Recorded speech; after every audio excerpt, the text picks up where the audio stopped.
జ్యోతిషాస్త్రరీత్యా ద్వాదశ రాశుల్లో రెండవ రాశి అయినటువంటి వృషభ రాశి మిత్రులారా, మరి కృత్తికా నక్షత్రం 2, 3, 4 పాదములు, రోహిణీ నక్షత్రం 1, 2, 3, 4 పాదములు, మృగశిరా నక్షత్రం 1, 2 పాదాలకు జన్మించిన మీరు వృషభ రాశి వారిగా పరిగణించబడుతున్నారు. ఈ నెల వృషభ రాశి వారికి శుభాశుభ ఫలితాలు ఎలా ఉన్నాయంటే, వృషభ రాశి వారికి ఈ నెల చాలా బాగుందని కూడా చెప్పచ్చు. మీకు ఫలవంతంగా ఉంటుంది. శని 10వ ఇంట్లో తిరోగమనంలో ఉన్నాడు. శుక్రుడు మరియు కేతు 5వ ఇంట్లో, సెప్టెంబర్ 16న సూర్యుడు 5వ ఇంట్లో, సెప్టెంబర్ 23న బుధుడు 5వ ఇంట్లోకి ప్రవేశిస్తున్నారు. రాహు ఈ మాసమంతా 11వ ఇంట్లో ఉంటున్నాడు. మొదటి ఇంట్లోనే బృహస్పతి 5వ ఇంటిని పూర్తి పంచామ దృష్టితో చూస్తున్నాడు కాబట్టి, బుధుడు 2వ ఇంటిని అధిపతి 3వ ఇంట్లో ఉన్నాడు కాబట్టి ఆదాయం గణనీయంగా పెరుగుతుంది. ముఖ్యమైన ఆర్థిక సమస్యలన్నీ తొలగుతుంది. ప్రభుత్వం నుంచి ఏమైనా పర్మిషన్స్ కోసం, మీరు ఇళ్ళ పర్మిషన్స్ కోసం కానీ, లైసెన్స్ కానీ లేదా ఏమైనా పొందుంటే అవన్నీ కూడా రాబోతుంది. గృహ వాహన సంబంధ ప్రయత్నాలు విజయవంతం అవుతుంది. శత్రు రోగ నివారణ బాధలు తొలగుతాయి. ఆదాయ మార్గాలు మల్టిపుల్గా మీకు ఇన్కమ్ సోర్సెస్ పెరుగుతుంది.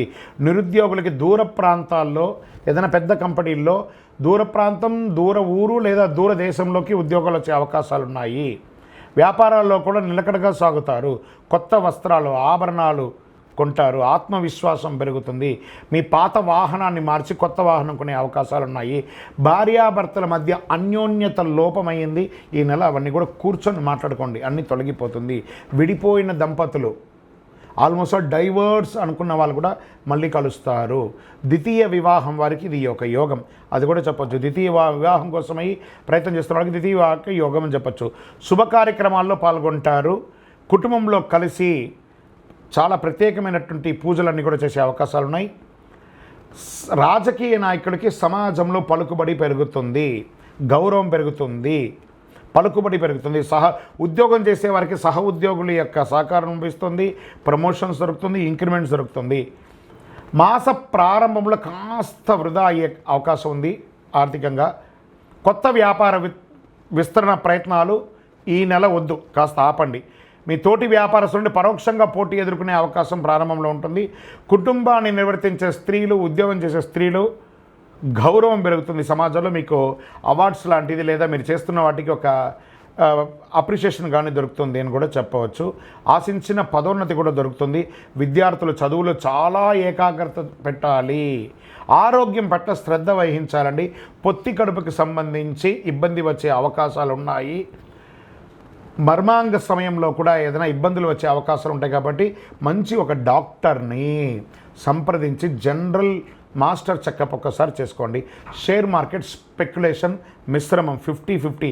మీడియా రంగం, ఐటీ రంగం వారికి చాలా బాగుందని కూడా చెప్పచ్చు. వివాహం కాని వారికి ఇది ఒక యోగం అని చెప్పచ్చు. ఒక రకంగా ఈ నెలలో అదృష్ట దినాలు ఏమేమి ఉన్నాయంటే 2వ తారీఖున 5, 10, 16 ఈ రోజులంతా కూడా మీకు అదృష్టం అని చెప్పచ్చు. చంద్రాష్టమం 11/9/2024 రాత్రి 9:22 నుండి 14/9/2024 3:24 వరకు చంద్రాష్టమం ఉంటుంది. 2.5 రోజులు చాలా జాగ్రత్తగా ఉండండి. వాహనం నడిపేటప్పుడు, సంతకం పెట్టేటప్పుడు, పెద్దలతో మాట్లాడేటప్పుడు చాలా జాగ్రత్తగా ఉండాలి. పరిహారం: సంకష్టహర చతుర్థి రోజు ప్రదోష కాలంలో గణపతికి గరికతో మాల వేయండి. మీ వయస్సు ఎంత ఉందో అన్ని దీపాలు వెలిగించండి. ఒక 16 ప్రదక్షిణాలు గణపతికి చెయ్యండి. ఒక పేదవాళ్ళకి ఎవరికైనా ఒక వస్త్రం కొనియండి. ఇంకనూ అన్ని రకాలైనటువంటి యోగం జరగడానికి మీ యొక్క లక్కీ నంబర్ 9గా వాడండి. తూర్పు దిశ ప్రయాణాలు మీకు చాలా కలిసి వస్తుంది. ఇంకను మీ యొక్క వ్యక్తిగత జాతకం తెలుసుకోవాలి అని అనుకుంటే మీ పరిసర ప్రాంతాల్లో ఉన్నటువంటి జ్యోతిష్ శాస్త్ర నిపుణుల్ని సందర్శించండి. మా ద్వారానే తెలుసుకోవాలనుకుంటే కింద నంబర్కి మీ పేరు, date of birth, time of birth, place of birth WhatsApp చేయండి. మేము మీకు కాల్ చేస్తాము. కరుంగాలి మాలను ఎంత అవకాశం ఉంటే అందరూ వేసుకోవడానికి ప్రయత్నం చేయండి. విజయోస్తు.